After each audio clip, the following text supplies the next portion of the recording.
Kalau suaminya itu adalah orang yang baik, relasi rumah tangganya sehat, relasinya penuh cinta, alhamdulillah kan, berarti nggak ada persoalan, gitu kan?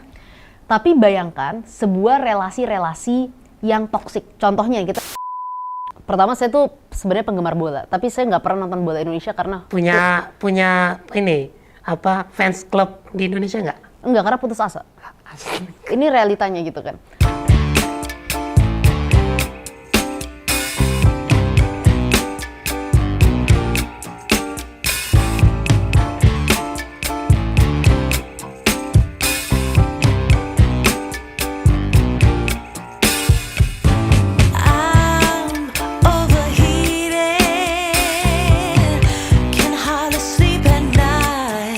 Selamat datang di JPW Talk bersama saya Sunardi Panjaitan.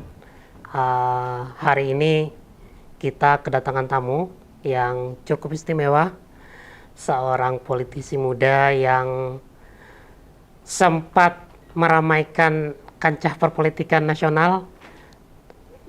Beberapa kali suaranya pernah mendapatkan perhatian publik dan cukup aktif di media sosial, yaitu Mbak Samara Amani. Siap. Selamat datang Mbak Samara. Terima kasih sudah diundang, Pak. Baik, hari ini kita akan berbincang teman-teman tentang perjalanan Mbak Samara di dunia politik, terutama meskipun akhir-akhir ini kita lihat Mbak Samara sudah agak jarang tampil gitu ya di dunia politik, dan karena keputusannya untuk mundur, nanti akan kita tanyakan juga kenapa mundur. Lalu juga dalam beberapa minggu terakhir kayaknya agak sering mendampingi Pak Erick Thohir. Jadi dalam dinamika PSSI yang kita lihat akhir-akhir ini, sering kelihatan Mbak Samara ada di belakangnya Pak Erick Thohir. Saya penasaran ini bagaimana ceritanya Mbak Samara bisa akhirnya masuk dan membantu Pak Erick Thohir. Jadi Mbak Samara, satu pertanyaan pertama saya yang bikin saya penasaran, meskipun sejak kalau nggak salah 8 bulan yang lalu Mbak Samara sudah memutuskan untuk keluar dari partai yang membesarkan Mbak Samara. Tapi yang jelas pertanyaannya, apa sih yang membuat Mbak Samara sebenarnya mundur dari PSI yang sudah membesarkan Mbak Samara? Mungkin jawaban yang tepat adalah tantangan baru ya. Karena di masa itu ya Pak, saya udah merasa bahwa ini waktunya mundur gitu. Jadi kalau ditanya apakah ada alasan spesifik kenapa saya mundur, apakah merasa tidak nyaman, apakah merasa ada konflik, kayaknya enggak. Masalah terbesarnya adalah memang saya merasa chapter saya di PSI ketika itu udah selesai dan udah waktunya melangkah ke chapter perjalanan karir yang selanjutnya. Berarti memang tidak ada konflik sama sekali di PSI yang membuat kemudian, atau mungkin kebijakan yang dikeluarkan oleh PSI yang membuat Mbak Samara nggak nyaman sampai akhirnya kemudian memutuskan untuk out dari PSI. Kalaupun ada, saya nggak mungkin cerita. Karena gini, menurut saya itu segala bentuk konflik, perdebatan, ataupun ketidaksetujuan kita terhadap sikap di sebuah organisasi atau sebuah partai politik itu, apalagi ketika kita pernah menjadi bagian di dalamnya, itu harus kita simpan dan kita jadikan sebuah dinamika di dalam internal partai politik itu sendiri gitu. Saya ngerasa penting banget untuk kita sebagai politisi muda memberikan pemahaman kepada publik bahwa kita harus berpolitik secara dewasa gitu. Kita mungkin tidak setuju, kita mungkin punya perbedaan, tapi berpolitik secara dewasa, nggak kampungan, nggak sikat sana sini, dan melupakan jasa-jasa baik orang-orang yang pernah membantu kita, itu sesuatu yang harus kita pegang terus gitu. Jadi makanya meskipun sekarang saya sudah pisah gitu dengan PSI, sudah keluar dari PSI, saya tidak akan pernah melupakan PSI sebagai salah satu partai politik yang membantu saya berada di posisi ini, dan saya juga akan tetap menjaga hubungan baik dengan orang-orang yang ada di PSI, karena menurut saya itu menunjukkan etika berpolitik yang baik untuk Indonesia. Dan kalau misalnya kita sebagai anak muda selama ini sering sekali mengkritik cara-cara berpolitik senior-senior kita, terus apa bedanya kita kalau kita menunjukkan etika berpolitik yang buruk? Tapi Mbak Samara, saya juga mau klarifikasi nih. Minta klarifikasi, maksudnya kan ada juga pemberitaan yang menyebutkan bahwa Mbak Samara keluar dari PSI itu karena Mas Fajri itu mendukung Anies gitu. Iya. Karena ada tweetnya Mas Fajri itu yang memuji Anies karena berhasil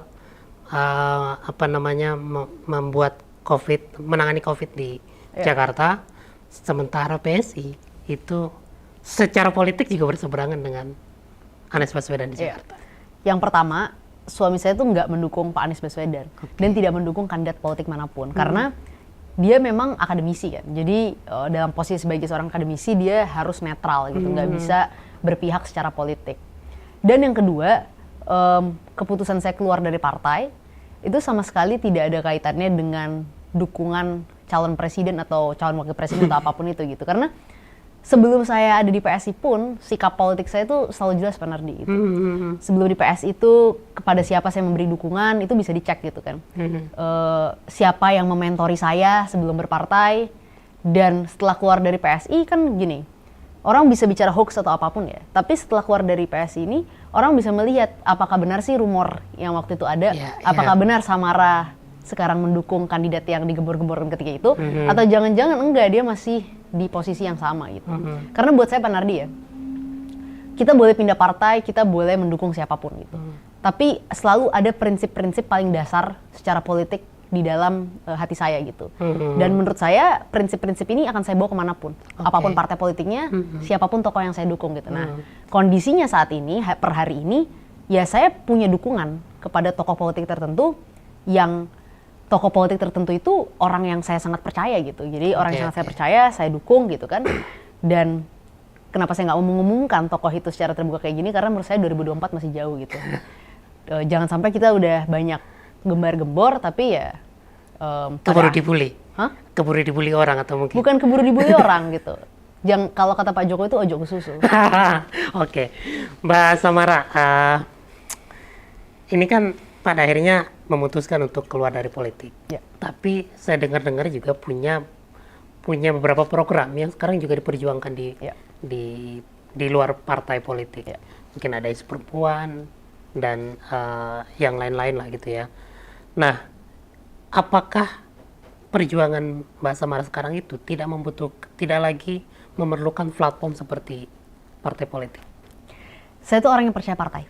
Jadi saya itu adalah orang yang percaya partai. Makanya waktu saya keluar dari partai pun saya bilang keputusan saya ini bukan saya nggak percaya partai, tapi saya juga percaya bahwa setiap orang itu tuh bisa punya peran di masing-masing sekoci gitu. Jadi ada orang yang mungkin perannya secara politik lewat partai politik, tapi saya juga percaya kita bisa punya peran secara politik di luar partai politik gitu. Nah, saya memang mengambil posisi di luar partai, Pak Nardi, karena saya merasa bahwa ada hal-hal yang juga bisa saya lakukan secara impactful itu, secara berdampak di luar partai. Salah satunya memang ya isu perempuan gitu. Apa sih sebenarnya Mbak yang ingin diperjuangkan dari isu perempuan yang sekarang Mbak Samara sedang tekuni ini? Pertama yang ingin saya perjuangkan itu adalah ide besarnya adalah perempuan mandiri. Perempuan mandiri. Kenapa?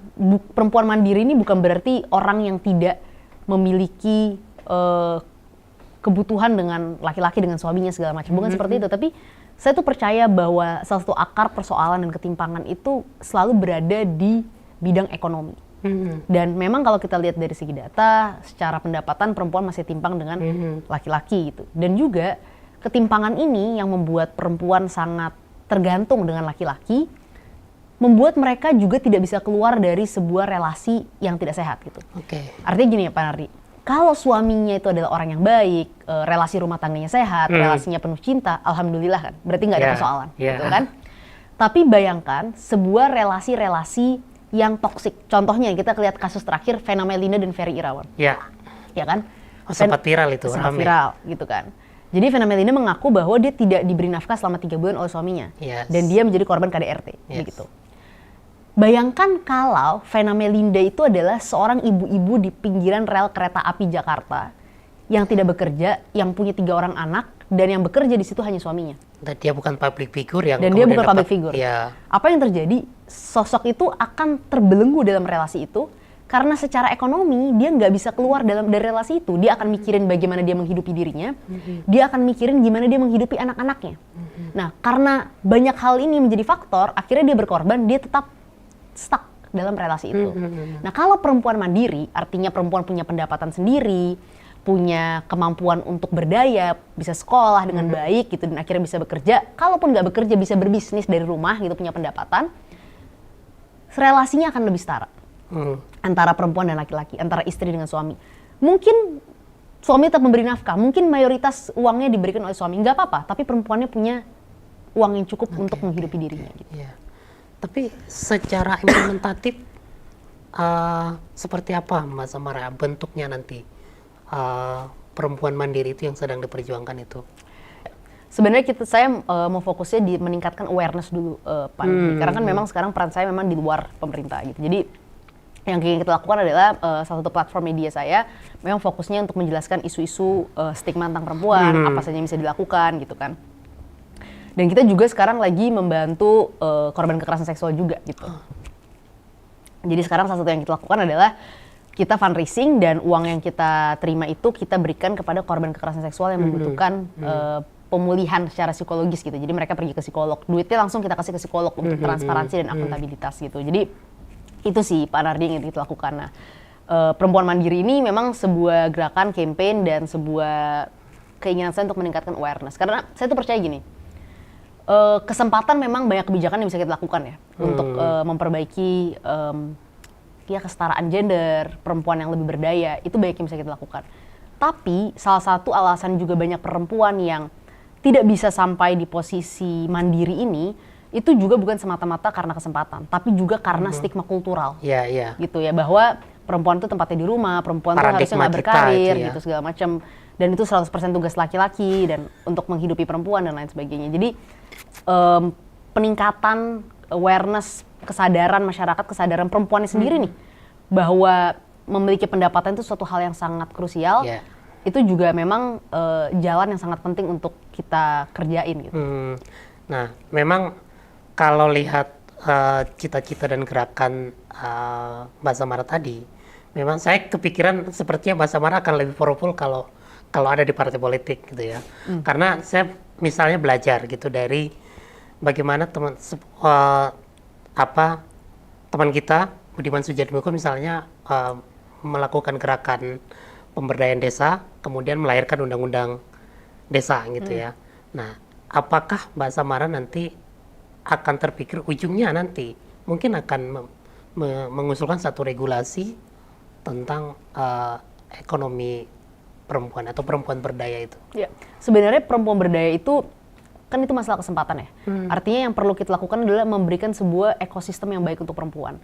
Dan menurut saya tuh bukan spesifik satu regulasi yang bisa semua, tapi ada banyak regulasi. Misalnya gini, rancangan undang-undang perlindungan pekerja rumah tangga itu perlu disahkan. Kenapa? Karena memang kita harus akui bahwa rata-rata pekerja rumah tangga kita itu memang diisi oleh perempuan. Dan mereka belum mendapatkan perlindungan yang baik dari kalau misalnya mereka jadi korban kekerasan, dan juga supaya mereka bisa mendapatkan gaji gitu, remunerasi yang layak. Itu satu. Itu kan membuat perempuan juga berpendapatan layak.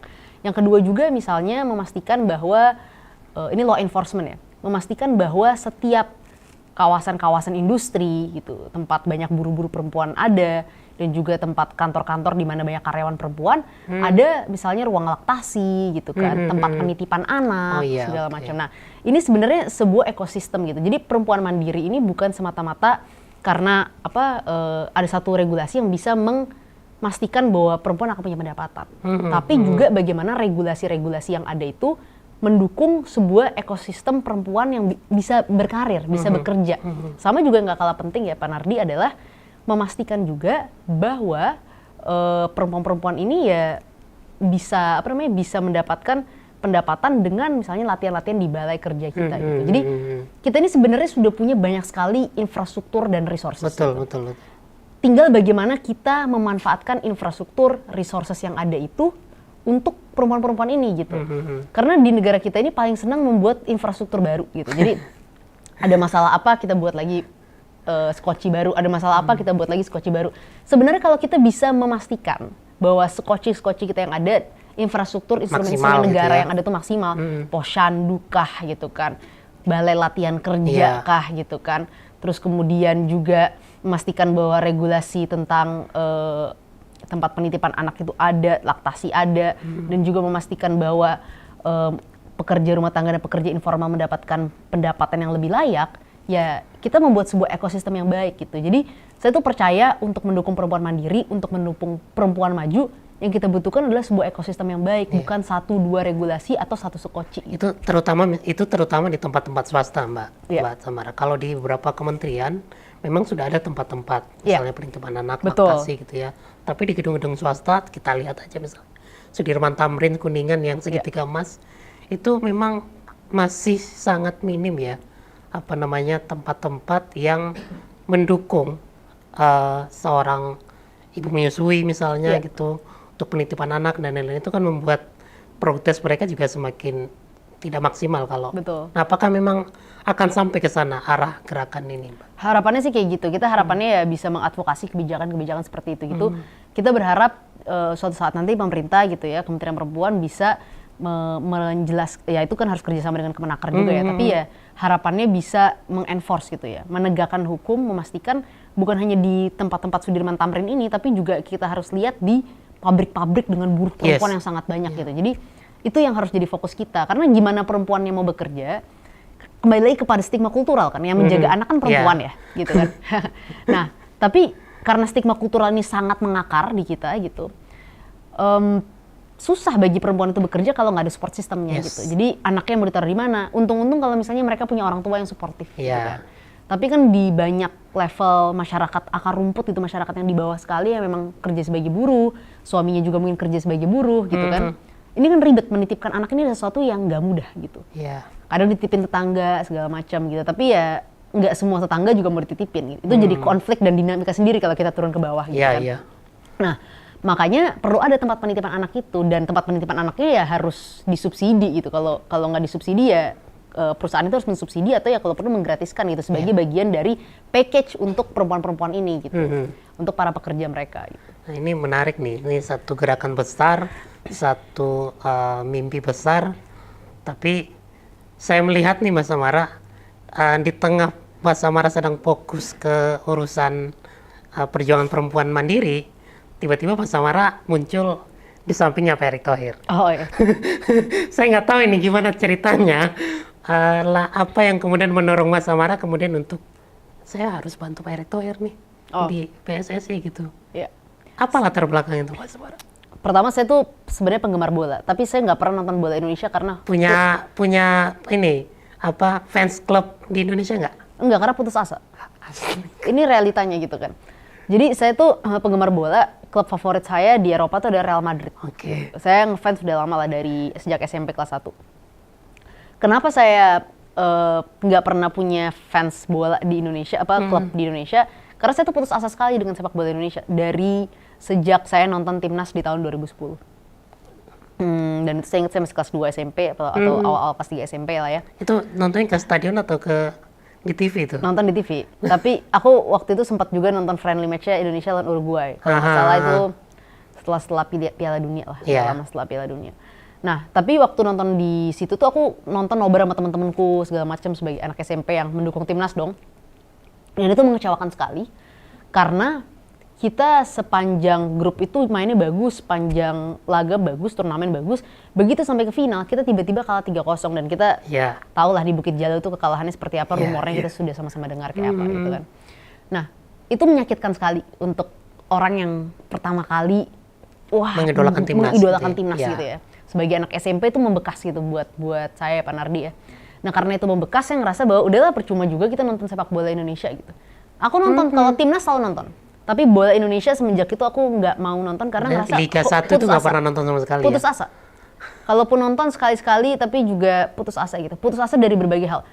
Tahu bahwa bukan hanya masalah kualitas bermain, tapi ada dugaan pengaturan skor dalam sepak bola kita. Ada mafia sepak bolanya. Ya, jadi kita menganggap kalau kita nonton di Eropa ya, walaupun Eropa juga nggak bersih-bersih amat, kita tahu banyak dugaan-dugaan sekarang. Tapi at least kita bisa tahu kalau kita dukung tim kita bermain bagus, tim kita punya squad planning yang bagus, bakal menang gitu. Ada harapan gitu tiap kali menang. Nah ini kita setiap kali pun main bagus, selalu bisa kalah oleh dugaan-dugaan permainan itu. Gitu. Jadi kan putus harapan gitu.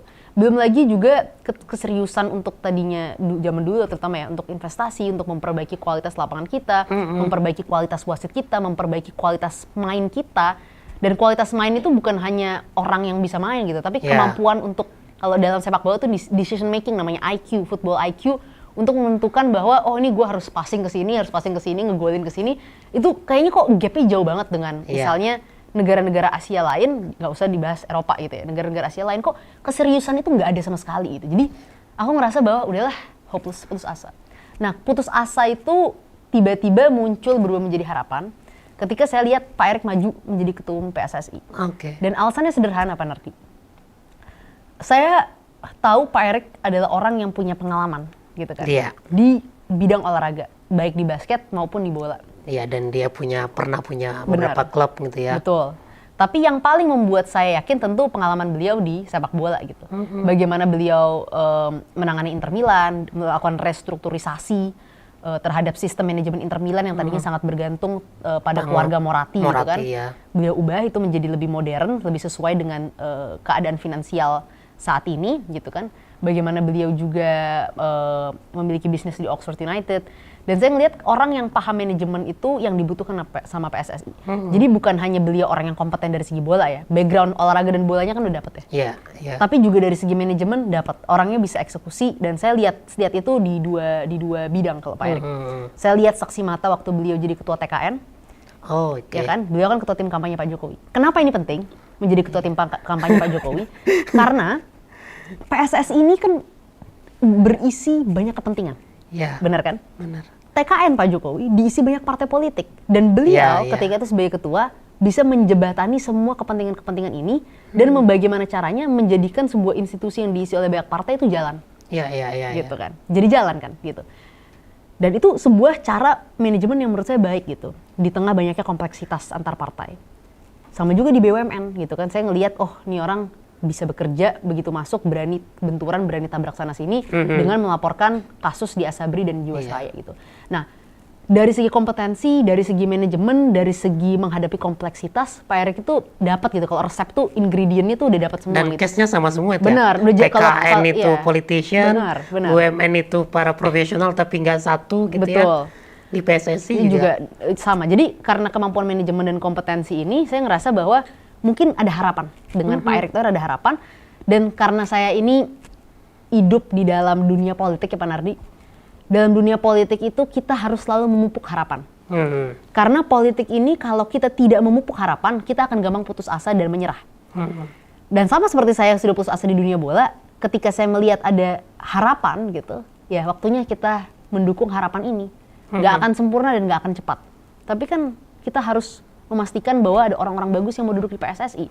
Kalau kita selalu curiga, kita selalu suuzon, kita selalu nggak yakin, sampai kapanpun PSSI akan gini-gini aja. Tapi itu kan dari sosok ya, Mbak Samara ya. Artinya Mbak Samara mendukung Pak Erick karena memang sosoknya, kemampuannya, manajerialnya dan lain-lain. Tapi kan seperti tadi Mbak Samara bilang, PSSI ini kan sebenarnya sudah, penyakitnya sudah akut nih Mbak Samara. Kita tahu lah dari tahun 2000-an sampai sekarang itu nggak ada perubahan gitu. Ketika Mbak Samara memutuskan untuk mendukung Pak Erick, itu memang menurut Mbak Samara, Pak Erick ini memang satu-satunya sosok yang bisa membenahi PSSI. Kan masih banyak nih calon ketum itu kan ada 3 orang, 4 orang. Apakah Mas Erick yang kemudian mungkin dalam bayangan Mas Samara akan mampu menyelesaikan masalah ini? Ya itu makanya kita punya calon ketum kemarin ada 4 ya, kalau nggak salah ya. Dari semua itu, kalau kita buka CV-nya satu persatu, gitu kan.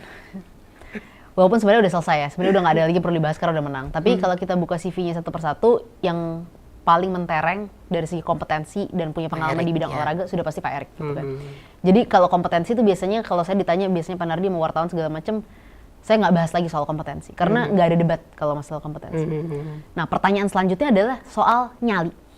Ya kan. Siapa yang punya nyali kemarin menyelesaikan? Langsung kompres tuh mau berantas mafia bola. Nah ini soal nyali. Seberapa seseorang yang maju menjadi ketua PSSI dan menjadi ketua PSSI ini punya nyali untuk menyelesaikan masalah. Nah, saya punya keyakinan yang punya nyali itu Pak Erick. Kenapa ketika itu saya punya keyakinan yang punya nyali Pak Erick? Karena tadi seperti saya bilang Pak Nardi, saya tuh melihat orang kalau orang itu mengaku dia sebagai seseorang yang berani, saya lihatnya rekam jejak. Dan rekam jejak Pak Erick di BUMN dengan membongkar kasus Jiwasraya dan Asabri, dilaporin ke Jaksa Agung, itu menurut saya adalah sebuah nyali. Karena naif sekali kita kalau menganggap BUMN itu adalah sebuah institusi yang 100% tenang dan tidak ada kepentingan. PSSI punya kepentingan yang berbeda, tapi BUMN juga punya kompleksitasnya sendiri gitu kan. Nah, kita lihat setelah 2 hari beliau menjadi ketua umum, kemarin baru 2 hari beliau konferensi pers dan mengajak Pak Kapolri mengatakan bahwa program pertama yang ingin beliau lakukan adalah memberantas mafia bola. Dan saya ingat banget waktu Pak Erick itu doorstop, baru pertama kali menjadi ketua umum PSSI, karena kebetulan saya ikut gitu, saya dengar beliau ngomong kayak gini. Yang pertama-tama ingin saya lakukan sepak bola bersih dulu, baru berprestasi gitu. Jadi itu menurut saya adalah sebuah mindset yang sangat tepat gitu. Kenapa? Orang ketika maju menjadi ketua umum selalu janjinya prestasi. Bilang, oh nanti kita mau juara dunia, kita mau ini, mau ini. Tapi Pak Erick tuh paham manajemen dan beliau memanage ekspektasi itu dengan baik. Gak mungkin sepak bola Indonesia bisa berprestasi kalau sepak bolanya tidak bersih. Masih Jadi mafia, menurut saya dengan segala kompleksitasnya dan berbagai kepentingan yang Pak Erick saya kira juga sadar, beliau akan bisa gitu. Nah, dengan terpilihnya Pak Erick sebagai ketua PSSI, Mbak Samara tentu punya harapan ya untuk sepak bola Indonesia ke depan. Kira-kira dalam pembicaraan mungkin informal dengan Pak Erick, mimpi Pak Erick tentang sepak bola Indonesia yang akan dia bawa dalam periode kepengurusan dia ini apa, Mbak? Saya kira yang paling mimpi terbesar beliau itu kan memastikan bahwa Indonesia itu bisa bersaing di level global, gitu. Tapi untuk Indonesia bisa bersaing di level global, kan banyak hal yang harus diperbaiki. Gitu. Yang paling dasar ya kita perbaiki dulu strukturnya gitu, kejelasan jadwal kompetisi. Itu kan ini kan hal-hal paling mendasar yang harus diperbaiki kan. Kemudian kualitas wasit yang harus makin baik dan kesejahteraan wasit gitu. Orang banyak yang mengkritik Pak Erick kemarin ketika beliau bilang beliau ingin meningkatkan kesejahteraan wasit. Karena katanya wasit-wasit Liga 1, wasit-wasit sepak bola tuh pada sejahtera-sejahtera kok gajinya buktinya yang kemarin tuh. Nah, itu saya datang ke situ. Jadi saya saksi mata gitu. Saya saksi mata, saya lihat bahwa wasit Liga 2 itu jualan kembang tahu. Badan dia fit gitu. Orang pada bilang katanya, "Gak mungkin loh masa orang jualan kembang tahu badannya bagus kayak tentara gitu ya." Kayak tentara gitu ya. Karena dia harus demi kebutuhan profesi, dia harus menjaga fitness level dia dan performa badan dia sebagus itu gitu. Tetapi ya tidak ada kejelasan kapan dia niup gitu, kapan dia bertanding gitu kan, nggak jelas gitu. Tidak ada asuransi yang baik, dia harus ikut berdagang supaya dia bisa memenuhi kebutuhan keluarganya. Ini realitasnya gitu kan. Jadi masalah-masalah mendasar yang berkaitan dengan manajemen itu harus diperbaiki dulu sebelum kita bicara mengangkat juara gitu, mengangkat piala gitu. Jadi saya tuh percayanya gini, Pak Nardi ya, Pak Erick tuh orangnya realistis gitu. Saya dengar waktu beliau ditanya sama salah satu wartawan apa supporter gitu ya, Pak, kapan VAR bisa diimplementasikan? Ya, itu kan tuntutan juga itu. Tuntutan kan. Dan orang, kalau saya seorang politisi, ya kan, seorang politisi saya akan jawab, oh ya, saya akan segera beberapa bulan ini kita akan terapkan VAR. Tapi Pak Erick bukan politisi gitu menurut saya. Pak Erick di situ menjadi sosok manajer yang paham masalah dan menjadi sosok ketua umum PSSI yang harus menyampaikan informasi apa adanya. Dan di situ beliau sampaikan bahwa tunggu dulu, ini nggak gampang, nggak mudah. Kita harus perbaiki kualitas wasitnya, perbaiki SDM-nya, baru kita implementasikan teknologinya. Karena teknologinya itu juga nggak murah dan belum tentu di semua daerah wasit-wasit kita bisa menggunakan VAR secara efektif. Gitu. Jadi Artinya di sini beliau itu adalah orang yang realistis, tahu bagaimana caranya memanage sebuah ekspektasi. Dan menurut saya orang yang tidak berjanji terlalu besar untuk sesuatu yang sifatnya itu menguntungkan secara value untuk dia, itu bisa dipercaya. Karena dia menyampaikan sebuah informasi secara transparan kepada publik Indonesia yang juga udah capek biasa dibohongin dengan orang-orang yang duduk di kursi tertinggi PSSI hanya untuk kepentingan pribadi mereka. Terakhir Mbak Samara, ini kan banyak kritik sebenarnya terhadap Pak Erick, terutama dari pengamat-pengamat politik gitu ya, pengamat-pengamat olahraga. Ya ada yang menyebut bahwa Pak Erick ini sebenarnya nggak ada bedanya dengan dengan ketua-ketua umum PSSI yang lain, nggak ada bedanya dengan politisi-politisi yang lain. Kemudian Pak Erik ini kan orangnya pengusaha, latar belakangnya pengusaha, pasti ujungnya adalah bicara soal untung rugi dalam pengelolaan sepak bola gitu ya. Dan yang terakhir ada yang menggugat juga Pak Erik jadi ketua umum PSSI tidak sesuai dengan regulasi FIFA dan lain karena tidak aktif dalam persepak bolaan nasional gitu.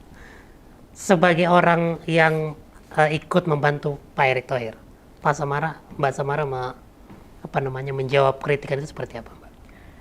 Kalau menurut saya kritik itu wajar. Artinya untuk seorang di posisi Pak Erick Thohir, justru aneh rasanya kalau tidak ada kritik. Gitu. Kalau tidak ada kritik berarti nggak ada yang sayang. Kalau nggak ada kritik berarti nggak ada yang peduli. Nah, bahwa kenyataannya beliau banyak dikritik, beliau banyak dituntut, menurut saya itu sudah membuktikan bahwa harapan dan ekspektasi kepada seorang Erick Thohir itu besar sekali. Gitu.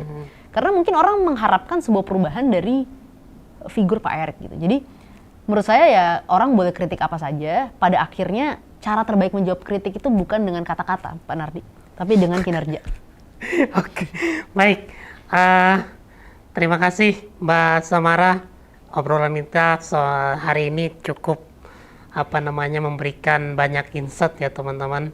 Tadi mulai dari gerakan perempuan sampai dengan PSSI, kondisi PSSI sekarang, dan harapan kita tentu saja pertama saya berharap bahwa gerakan Mbak Samara bisa semakin membesar karena itu menyangkut hajat hidup orang banyak, Mbak Samara, terutama kalau tadi Mbak Samara sampaikan pekerja-pekerja perempuan yang ada di pabrik yang mungkin kita abai selama ini gitu ya, nggak pernah perhatikan.